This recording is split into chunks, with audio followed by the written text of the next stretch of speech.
I'm Jerry Savage, and welcome to this episode of The Savage Edge. Last episode we spoke a lot about vision to clarity and what that meant, getting your actual focus.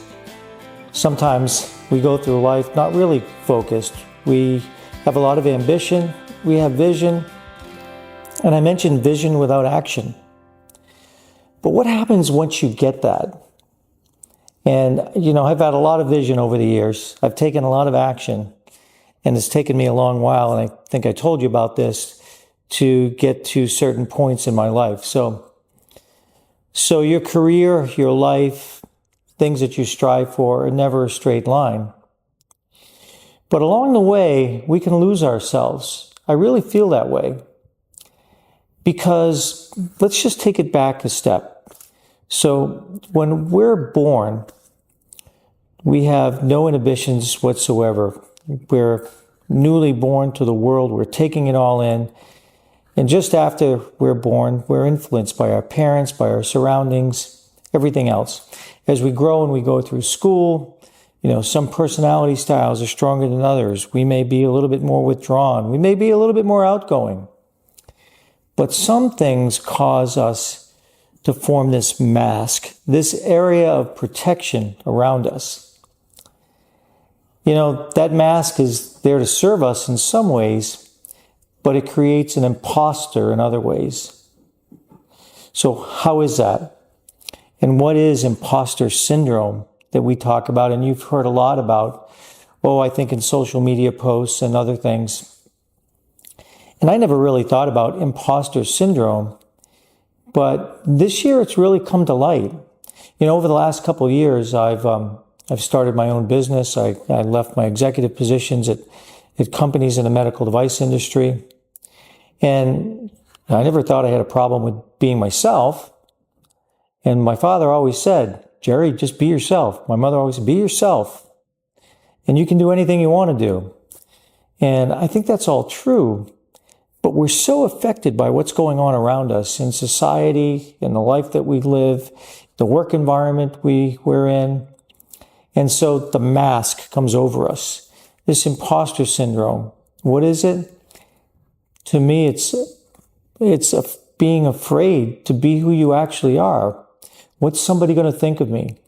Oh boy, what are they going to say about me? Just like we had little cliques in school, right? You had this clique over here and that clique over there, and and then you were friends with that group for a little while, and because you were friends with somebody in that group, the friends in the other group you weren't friends with. You remember that?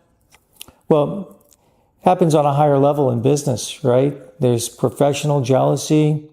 There's that need to show people that you're something, that you made something of yourself. And that's why social media is dangerous, right? Social media can be dangerous because the things that you see out there and the things that you create opinions on that affect you directly, oftentimes just aren't real. They're not real. So you have to search within yourself. And that's why when I work with horses and I talk with people about my work with horses, and we do the art of leadership, and we talk about leadership style, and we talk about the horse bringing us back to our intuitive self. And how is that? How can we unmask ourselves? Because that's what we're really talking about. Because once you get vision and you get clarity, you can't go any farther unless you take the mask off. You've got to get back to your intuitive self where all those creative juices and everything flow, and you're just not really worried about somebody putting you down or telling you can't do something, right? And that's a lot about who you surround yourself with, by the way. Surround yourself with good advocates and people that will lift you up, that will give you a good swift kick in the ass if you need it, right? But don't hang out with the misery loves company crowd. But getting back to it, if you can get back to your intuitive self and unmask yourself, the creativity is going to flow. So you've got clarity. And now you say, you know what? I'm not afraid to be who I am, right? What is it that you want to do? So you've got that clarity. You know what the mission is now. You know why you're doing it. But unless you can step out of that mask back into who you really are, who you really were when you were first born, somebody that was free and all about seeing all of what was around you and learning, right? Then you're going to be stuck. And you may be successful, but you know what? Nobody's going to really know the real you. And that's a shame because you've got so much to give. I'm talking to all of you. We all do. But we hold ourselves back. And it's a fear, right? We have this fear of, and the fear generally is not real. It's something we create in our mind. And, our mind is just trying to protect us, but it doesn't know. It doesn't know. I mean, if we think something's true, whether or not it is, if we believe it to be true, it's true. And if it's something that's impeding our next step, we're not going to do it. So you've got to step out of that. You've got to unmask the imposter. Do that today. Don't be afraid to be who you are. Be someone that people will accept you for who you are and what you have to offer. So that step going from vision, clarity to action, we have to then unmask ourselves and not be afraid to be who we are. And when we do that, good things are going to happen. Now, I remember I was doing an equine assisted learning class in the art of leadership a while back. And as I mentioned before, and right out here behind me, people will take their horses that they choose through a little course with obstacles, just walking around. They don't ride or anything. And then I mentioned before that their colleagues are watching them and watching what's going on to give them feedback, non-judgment, right? Not judging them or how they walked through, how they led, or they didn't do this or they didn't do that with the horse. No, it's the interaction they saw between that person and the horse. Because what's going on at that point is that the horse is giving that person feedback. I mentioned going back to your intuitive self and unmasking the imposter, being who you are. See, you can try to be somebody you're not. But one of the things that really brought me to equine assisted learning, and why it associates so well with what I do in business and have done in the medical device industry and in sales and leadership, is that because horses are prey animals and they live in the moment, they're always present. I'm going to talk about that in just a few minutes too. But they're always present. And so when they're walking with you, your partner, your coach is walking with you, your 1,200-pound coach, by the way. If you're not focused and you're not being who you really are, the horse is going to stop or, eat grass if there's grass available or ignore you. Why? Because the horse seeks leadership, right? We all seek leadership, right? Even though we may be leaders in our organization, we have mentors and we have people that have led organizations that we have been a follower in that organization. But as you're leading this horse is looking for you to be a leader. But that horse is also looking to you to be yourself.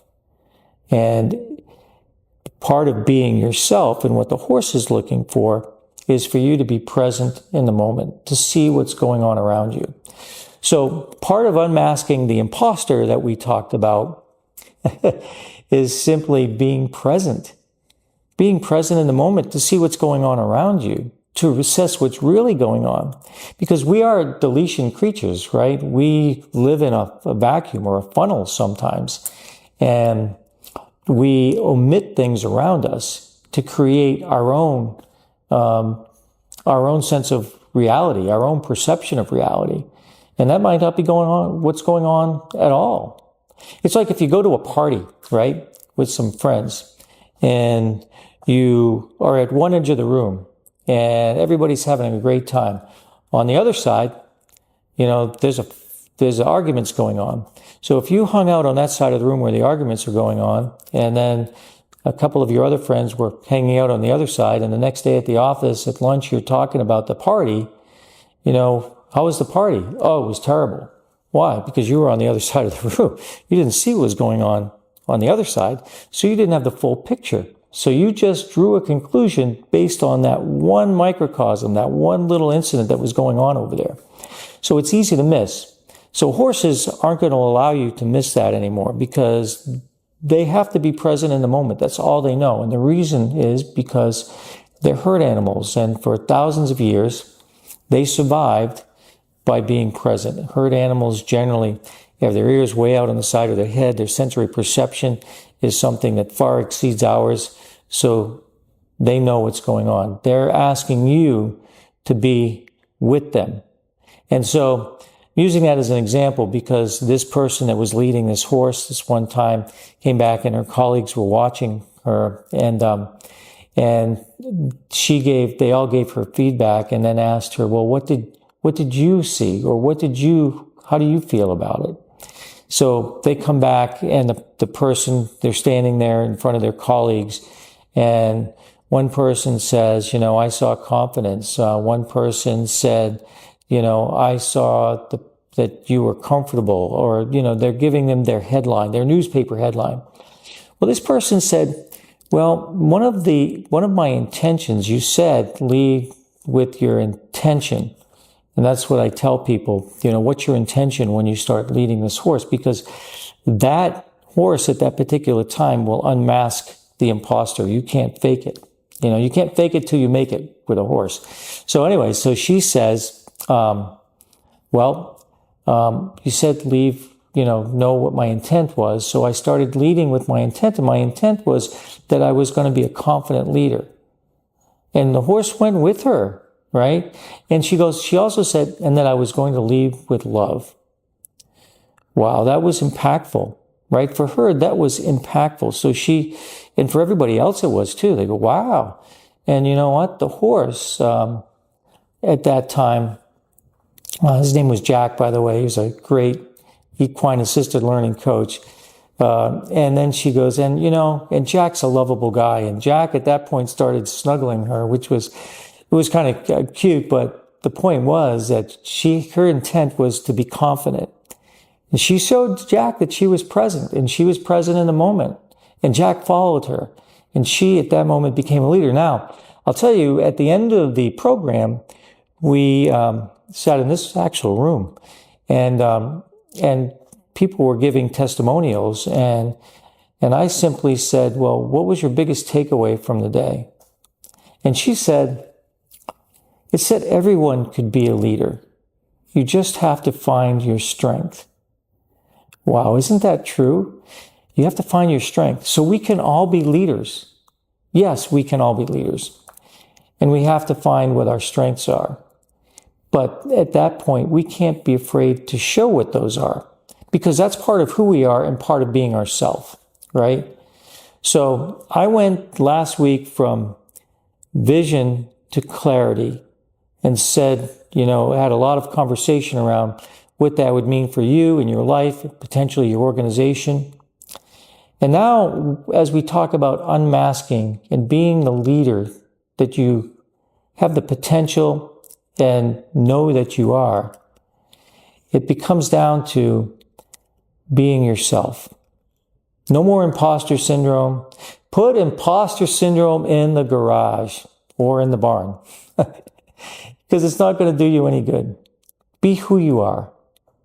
Go confidently in the direction of your dreams and live the life that you dreamed about, right? It's there for you. It's there for the taking. It's there for all of us. We just have to reach out and take it. And what I'd love for you to do this week is reach out and take it. You don't have to be verbose about it. Just show people who you are. Go confidently in the direction of your dreams, right? Go confidently. I'd love to see you. I think everybody else would too. We'll see you next time on The Savage Edge. I'm Jerry Savage.